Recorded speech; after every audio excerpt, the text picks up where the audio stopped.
Je reçois énormément de questions concernant l'allaitement maternel.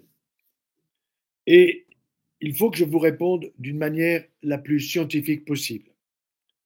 Le lait maternel est évidemment destiné à l'enfant, exactement comme le lait de la chèvre est destiné à son chevreau, celui de la brebis à son agneau, celui de la vache à son veau. Et le lait maternel est exclusivement destiné à l'enfant qui vient de naître, évidemment, puisque dès qu'a eu lieu ce qu'on appelle la délivrance, c'est-à-dire après la sortie de l'enfant, la sortie du placenta, à ce moment-là, au niveau de la base du cerveau, une petite glande qui s'appelle l'hypophyse fabrique une hormone qui s'appelle la prolactine, et cette prolactine va permettre au lait maternel d'être fabriqué dans les lobules du sein pour suivre les canalicules du sein qui vont se joindre jusqu'au mamelon. Alors la question importante, c'est de savoir, mais qu'est-ce qu'il y a donc dans ce lait maternel de si important pour l'enfant, bien sûr, et pour la santé de l'enfant? Beaucoup de choses. Il y a des éléments de protection de l'enfant. Et déjà, pour aider à la construction du système immunitaire de l'enfant, il y a dans le lait de la maman des bactéries qu'on appelle des bifidobactéries, des lactobacilles, des bacilles du lait, qui sont destinées à la construction de déjà la première défense immunitaire au niveau de la partie haute du tube digestif, c'est-à-dire de la zone de la bouche et du nasopharynx. Et ensuite, des voies respiratoires qui ne sont pas loin. Autre élément que l'on trouve dans le lait maternel, une protéine particulière qui est liée au fer, qui s'appelle la lactoferrine. Et figurez-vous que cette lactoferrine, elle est absolument essentielle pour détruire les bactéries qui pourraient être dangereuses. Pourquoi? Parce qu'il n'y a pas de bactéries dangereuses dans le lait maternel, mais il y a des bactéries dangereuses que l'enfant peut prendre dans la maison en étant plus ou moins assis par terre ou que son frère ou sa sœur ramène de l'école. Eh bien, la lactoferrine est destinée à détruire les bactéries qui sont dangereuses. Autre élément absolument passionnant, une protéine qu'on appelle la lactadérine, lacta comme ça se prononce, dérine, D-H-E-R-I-N-E, qui, elle, va lutter non pas contre des bactéries, mais contre des virus, en particulier un rotavirus. Et vous savez qu'aujourd'hui, on a tendance à proposer, et ce n'est pas du tout stupide, une vaccination contre les rotavirus, très bien, mais il faut savoir que dans le lait maternel, il y a cette protéine particulière destinée à lutter contre les rotavirus qui peuvent donner des problèmes digestifs à l'enfant sous forme de nausées, sous forme de diarrhée, sous forme de vomissement. Donc évidemment, cette lactadérine, vous ne la trouverez pas dans le lait artificiel.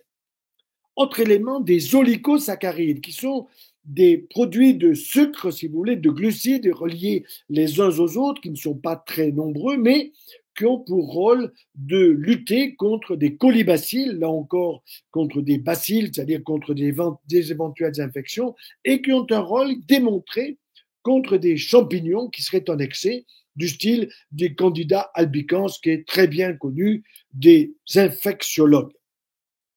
Autre élément positif dans le lait maternel, qui est un petit peu gras évidemment, ce sont des acides gras à chaîne courte.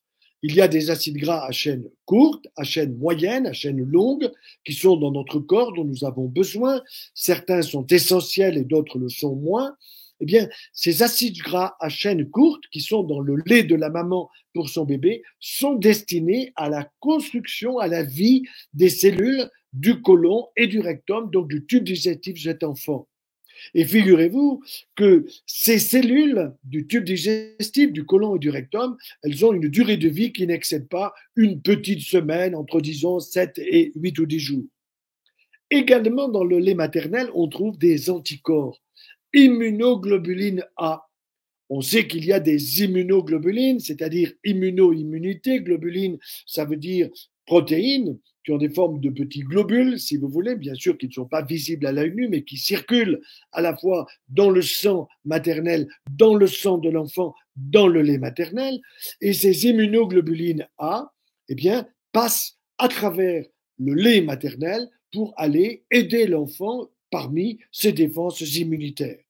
Et quelque chose d'absolument passionnant, c'est que si l'enfant est né prématurément, ça peut arriver qu'au lieu de naître à 9 mois, il naisse au 6e, 7e, 8e mois pour des nécessités médicales, eh bien à ce moment-là, ce qui est absolument formidable, c'est que le taux des immunoglobulines A va être plus important pour protéger l'enfant que le taux des immunoglobulines A lorsque l'enfant naît à terme, c'est-à-dire au 9e mois. Voyez-vous, il y a une adaptation du lait maternel en fonction du besoin de l'enfant. Autre élément fabuleux, caséine et kappa. Caséine, c'est quoi? C'est les protéines du lait. Et kappa, c'est une lettre grecque. Allez savoir pourquoi on lui donne une nomination avec une lettre de l'alphabet grec, peu importe. Eh bien, la caséine kappa, elle est très importante pour éviter l'Helicobacter pylori. Nous avons malheureusement souvent, quand nous mangeons mal, quand nous mastiquons mal, quand nous ne prenons pas suffisamment de végétaux dans notre alimentation, il peut se faire que nous ayons la formation dans notre alimentation, dans notre estomac, dans notre salive, d'un Helicobacter pylori. Eh bien, cet Helicobacter pylori ne passera pas dans le lait maternel parce qu'il y a cette caséine kappa qui est capable de détruire cette bactérie qui a une forme, entre guillemets, hélicoptère, Helicobacter pylori, qui est proche du pylore dans l'estomac éventuel et la salive de sa maman. Autre chose, il y a des globules blancs. Il y a des lymphocytes. Il y a des lymphocytes. Alors, vous savez, nous savons que nous avons maintenant près de 350 ou 370 familles de lymphocytes. Eh bien, il y a des lymphocytes particuliers pour la protection de cet enfant, en particulier des CD14, des CD4, des CD8, qui sont des lymphocytes passés par le thymus de la maman, qui sont là pour protéger cet enfant. Donc, en plus, un élément enzymatique qu'on appelle le lysozyme, et ce lysozyme dans le lait maternel est destiné à détruire des bactéries qui pourraient être dangereuses. Dernier point absolument extraordinaire, dans le lait maternel, il y a des facteurs neurotrophiques. Et ces facteurs neurotrophiques sont destinés évidemment neurotrophiques à la construction du système nerveux de cet enfant. Son système nerveux, c'est le système nerveux central avec l'encéphale et en arrière le petit cervelet, le petit cerveau qu'on appelle le cervelet, et aussi toute la moelle épinière qui descend le long des vertèbres dans les trous entre chaque vertèbre. Donc, ces facteurs neurotrophiques sont au nombre de 7. Ils sont dans le système du lait, dans le lait de la maman, destiné à la construction de tout le système neurologique de cet enfant, qui non seulement reconnaît sa maman parce qu'il entend sa voix déjà dans le ventre maternel, en a toutes les odeurs, il les reconnaît parfaitement, et cet enfant va reconnaître son papa, ses frères, ses sœurs, etc. Donc c'est la construction de son cerveau jusqu'au moment où il va se mettre à parler, à sortir des mots, à dire maman, papa, etc. Et ce qui est important à bien comprendre, c'est que ces facteurs neurotrophiques du lait maternel, évidemment, ils sont dans le lait de la vache pour son veau, mais c'est pas pour le système nerveux de l'enfant.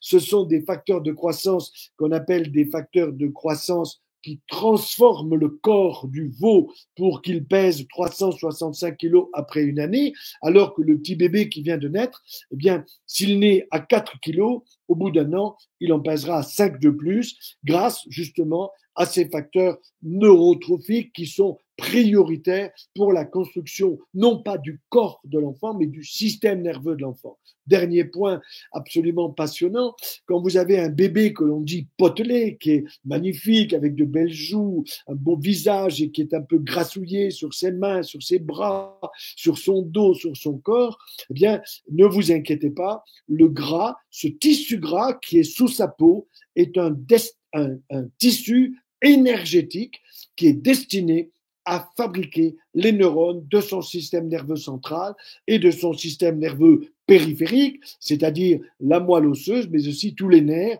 qui partent vers les doigts de main, vers les doigts de pied, qui partent dans tout notre organisme. Donc, voyez, retenez une chose, c'est que dans le lait maternel, vous avez une qualité, je dirais, une composition scientifique absolument extraordinaire.